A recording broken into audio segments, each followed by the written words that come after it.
প্রতিটা মুহূর্ত যেখানে অনিশ্চিত, প্রতিটা নিঃশ্বাস হওয়া চাই সেখানে তৃপ্তির। কি লাভ এত আফসোস আর আক্ষেপ জমিয়ে রেখে? জীবন যেমনই অঙ্কিত হয়েছে, উপলব্ধিটা কেবল সুন্দরী হওয়া চাই। দুশ্চিন্তায় আমরা জীবনের কত সুন্দর মুহূর্তগুলোই না হারিয়ে ফেলি। ছোট্ট একটা জীবন হারালে তো আর ফিরে পাবো না। আর এই কথাগুলো যদি আমরা মাথায় রেখে চলতে পারি, তাহলেই জীবন সুন্দর। তখন জীবনে আর কোনো কিছুর আক্ষেপ থাকবে না। না থাকবে কোনো কিছু হারিয়ে ফেলার আক্ষেপ, না থাকবে কোনো কিছু পেয়ে হারিয়ে ফেলার আক্ষেপ। কোনো আক্ষেপই জীবনে থাকবে না। অতএব জীবনটা কিন্তু অনেকটা সুন্দর। যাই হোক বন্ধুরা, গুড মর্নিং সবাইকে। কেমন আছো সবাই? আশা করছি সবাই ভালো আছো। তো আমি আমার পরিচয়টা দিয়ে নিই তোমাদের সাথে। আমি রূপা, ত্রিপুরার আগরতলার ছোট্ট একটা গ্রাম থেকে অতি সাধারণ ঘরের গৃহবধূ আমি। তো আজকের সকালের কাজকর্ম শুরু করেছি ওই যে বারান্দা ঘর মোছা থেকে। আর এইদিকে দেখো, সকাল হলেই আমাদের মেয়েদের এই যে কাজকর্মগুলো করতে লাগে, এগুলা তো করতেই লাগবে। কারণ যেহেতু সংসারে জড়িয়ে পড়েছি, এই সংসারের সমস্ত কাজ দেখার দায়িত্ব কিন্তু আমাদেরই।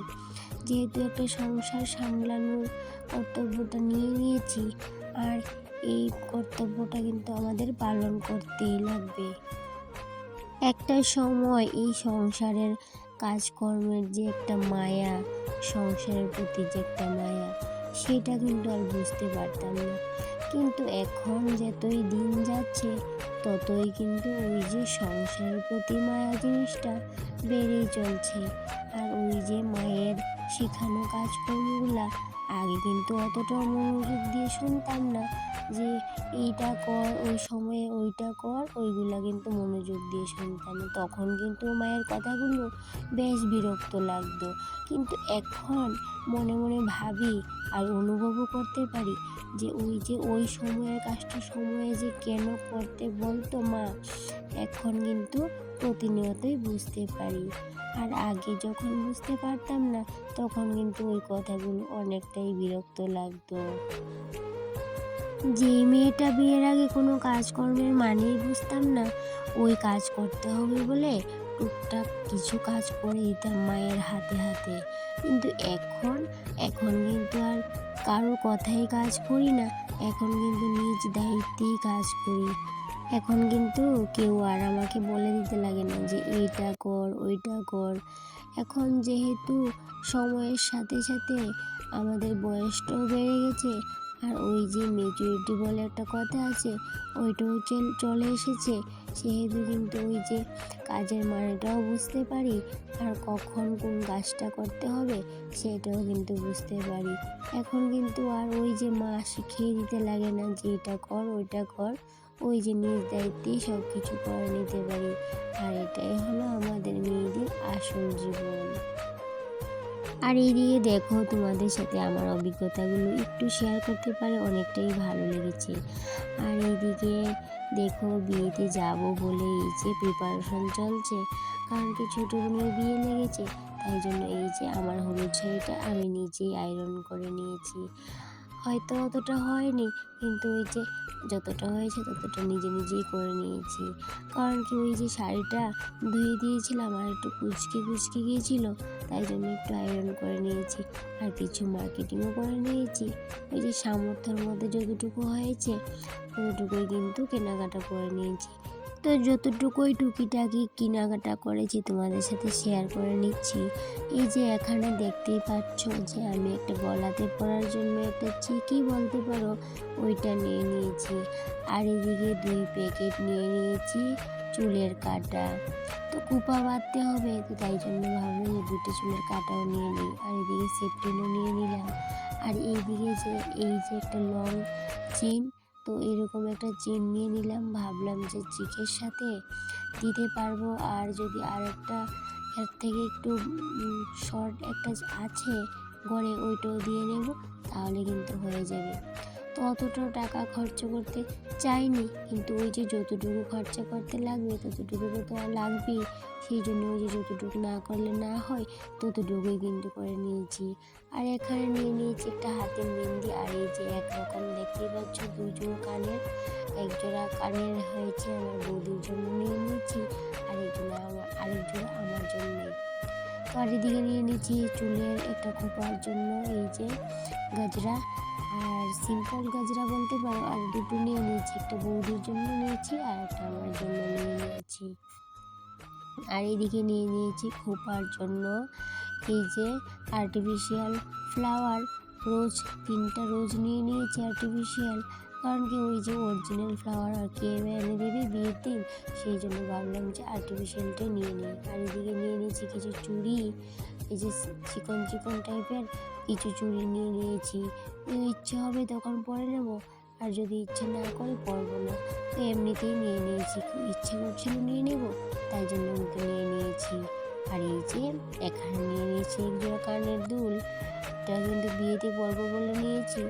এমনিতে কিন্তু আমার কাছে অনেক জোড়া কানের আছে, কিন্তু ওই যে মেয়েদের একবার পরলে পুরনো হয়ে যায়, তো সেটা ভেবে কিন্তু এই যে কানেরটা নেওয়া হয়েছে। আর আমার কিন্তু খুব পছন্দ হয়েছে এই কানেরগুলা। গরিব হলেও কিন্তু শখ আহ্লাদটা কিন্তু কমে না, তাই জন্য কিন্তু ওই যে যতটুকু সামর্থ্যের মধ্যে পেরেছি টুকিটাকি এই যে বিয়ের জন্য শপিং করে নিয়েছি নিজের জন্য। আর এদিকে যেহেতু বিকেলবেলা নয়, ওই যে সন্ধ্যেবেলা যাবো বিয়েতে গায়ে হলদিতে, তাই জন্য ওই যে চুলে শ্যাম্পু করেছিলাম, তাই জন্য কিন্তু চুলগুলো শুকাচ্ছিলাম রোদে। আর এদিকে দেখো তখন কিন্তু এই যে হাজব্যান্ড চলে আসলো, অনেকটাই দেরি হয়ে গেছিলো, তখন প্রায় 3টে বাজে। তো যেহেতু শীতকাল, স্নান করতে অনেকটাই ঠান্ডা লাগবে, যেহেতু ট্যাঙ্কির জল অনেকটা ঠান্ডা, তাই জন্য এই যে একটু গরম জল করে নিয়ে দিয়ে এসেছি। তো এইদিকে রান্না করে কিন্তু আমার কাজকর্ম রান্না বান্না কিন্তু আজকে তেমন হয়নি, কারণ যেহেতু বিয়েতে চলে যাব, ওই যে একটা তরকারি আর ভাত করেছিলাম, আর এটা কিন্তু আমরা স্নানের আগে একটা তখন বেজে গেছিলো, তখন ওই 1টার সময় ভাত খেয়েছিলাম। আর হাজব্যান্ডও এসে একটু খেয়ে নিয়েছিল, পরে বলছিল আর খাবে না, তাই জন্য ভাবলাম ও বেরোনোর আগে একটু রুটি করে দিই। তো যেহেতু রুটি করে নেব, তো আর দেরি করলাম না, আর রুটি করে কিন্তু আবার বের হতে হবে, যেহেতু বোনের আজকে গায়ে হলুদ, তাই জন্য ভাবলাম এই যে একটু রুটি করে দিই আর আমরাও একটু খেয়ে নেব, তাই জন্য কিন্তু এই যে রুটির প্রিপারেশন করে নিচ্ছি। তো এইদিকে দেখো আটাটা চালার পরে আমি কিন্তু চালনিটা ওই যে একটা পলি ব্যাগে ভরে নিয়েছি, কারণ কি ওই যে ঘরের মধ্যে এমনিতে যদি চালানগুলো রেখে দিই, তাহলে এই যে আরশোলা মাকড়সা আর কত কিছু পোকামাকড় এগুলো দিয়ে হেঁটে চলে যাবে, আর তখন কিন্তু এগুলো তো অনেকটাই নোংরা লেগে থাকবে, আর ওই যে নোংরাটা যদি আমরা আবার ব্যবহার করি, তাহলে কিন্তু এই যে অসুখ বিসুখ কিন্তু আর ছাড়বে না।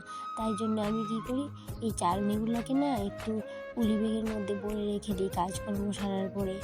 তো তাইলে কি হবে, আরশোলাগুলো কিন্তু আর ওই যে চালনির উপর দিয়ে আর হেঁটে যেতে পারবে না। আরশোলাই বলো টিকটিকিই বলো, অনেক সময় কি হয় এমনিতেই রেখে দিই, আর ওইগুলোর মধ্যে না টিকটিকি তারপর আরশোলা এই নোংরা করে দিয়ে চলে যায়, আর তখন কিন্তু ওই যে ধুয়ে আবার কাজ করতে হয়।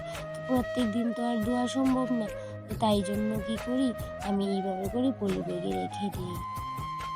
আর তোমাদের সাথে গল্প করতে করতে দেখো রুটিগুলো কিন্তু বেলে নিচ্ছি, আর এদিকে রুটিগুলো ভেজে নিচ্ছি, আর সন্ধেও হয়ে এসেছে, তাই জন্য কিন্তু তাড়াতাড়ি করে কাজগুলো সেরে নিচ্ছি, কারণ কি আবার সন্ধেবেলা বেরোতে হবে, তাই জন্য এই যে এখন রুটি খেয়ে তারপরে এই সন্ধ্যাবাতির পরে সন্ধ্যা দিয়ে তারপরে কিন্তু চলে যাব। আর এদিকে রুটিগুলো কিন্তু আমার কমপ্লিট হয়ে গেছে, আর এখন কিন্তু গ্যাসটা এতটাই নোংরা হয়েছে, চারিদিকে কিন্তু নোংরা হয়ে গেছে, কারণ কি রুটি বানানোর পর রুটি বানাতে যতটা কষ্ট না, তার থেকে বেশি কষ্ট কিন্তু এই পরিষ্কার করাটা। আর এইদিকে দেখো এই যে কৌটার মধ্যে আমি যে রুটিটা চাপ দিয়ে করেছি, এই কাপড়টাও কিন্তু এইভাবে করে আমি কৌটাতে রেখে দিই, কারণ কি এই যে আমি কাপড়টা যদি এইভাবে রেখে দিই, তাহলে কিন্তু ওই যে বললাম যে আরশোলা টিকটিকি ওই সব কাপড়টার মধ্যে হাঁটবে, আর এই যে রোগ জীবাণু ছড়াবে, আর সেটা কিন্তু যদি আমরা আবার ব্যবহার করি, ওই যে অসুখ বিসুখ ছাড়বে না। তাই জন্য আমি কিন্তু একটু এই দিকটা একটু বেশি খেয়াল রাখি। আর এই যে এইভাবে করে রুটি করার পরে এই কৌটোর মধ্যে কিন্তু আবার ভরে রেখে দিই। তো তো আজকের ব্লগটা এই পর্যন্তই থাকলো, আবার দেখা হবে পরবর্তী ব্লগে।